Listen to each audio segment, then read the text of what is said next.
Hello everyone. In this video, we'll do the daily current affairs analysis of 9th February 2022. The first topic which we'll discuss is about the Buddhist site of Kushinagar. So, the historical significance of Kushinagar. Among one of the most important Buddhist pilgrimages, Kushinagar is where the Buddha discovered the Mahaparinirvana, Great Salvation, in 483 BCE.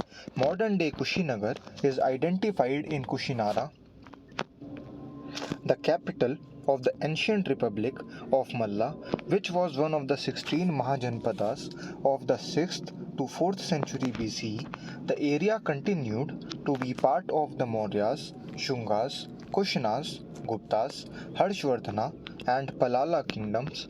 The first excavations in Kushinagar were made by Alexander Cunningham and ACL Carrel, who unearthed the main stupa and a 6-foot tall statue of the reclining Buddha in 1876.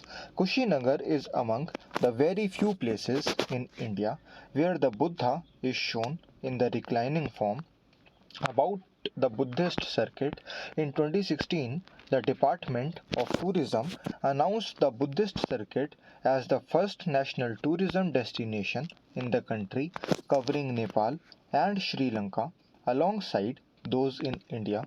The Buddhist circuit service map includes Bodh Gaya, Vaishali, and Rajgir in Bihar, Kushinagar, Sarnath, and Shravasti in the UP, and Lumbini in Nepal.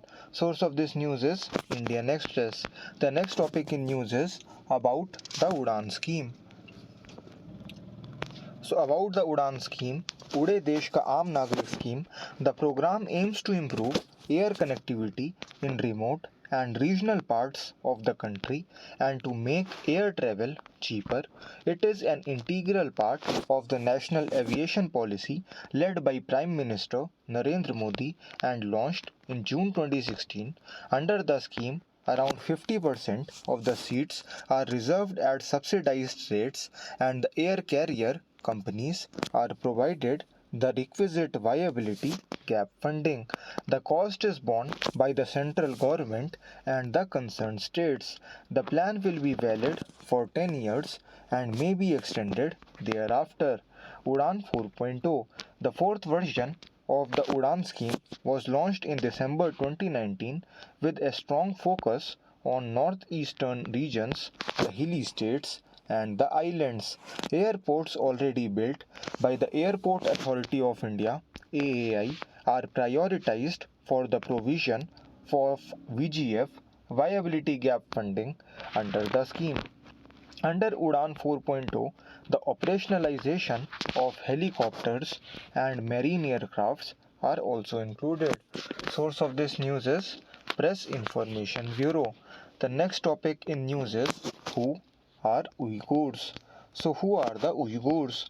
The Uyghurs are a small Turkic group of Muslims whose origins can be traced to Central and East Asia.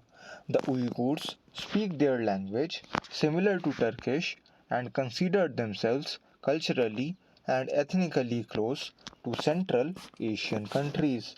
China sees them only as a minority and denies that it is an indigenous group. Currently, a large number of Uyghur people live in the Xinjiang region of China. Many Uyghurs also live in the neighboring Central Asian countries such as Uzbekistan, Kyrgyzstan, and Kazakhstan.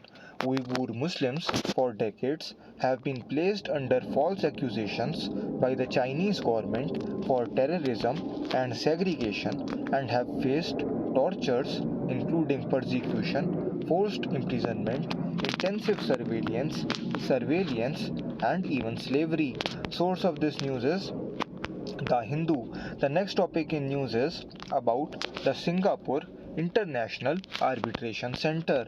The parties to the SIAC agreement usually sign a contract that specifies about a mediation center that regulates mediation, applicable rules, chair of mediation in the event that Amazon and Future Group under their agreement have agreed to transfer their dispute to SIAC.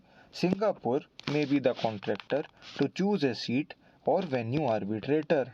So composition: generally, in the case of a three-member panel, both parties nominate one member for each member of the board, while a third party collects the nominees jointly or two if they fail to agree by the SIAC.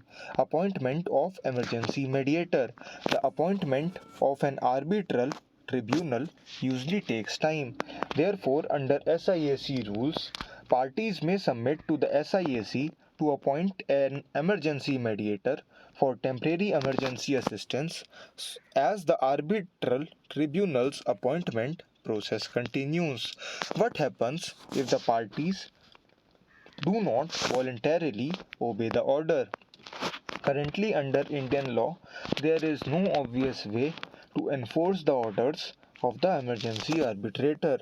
However, if the parties do not voluntarily comply with the order, the emergency case winning party, in this case the Amazon, may appeal to the Supreme Court of India under Section 9 of the Conciliation and Mediation Act 1996 for the same exemption as granted by the emergency mediator. Does India have an international mediation center?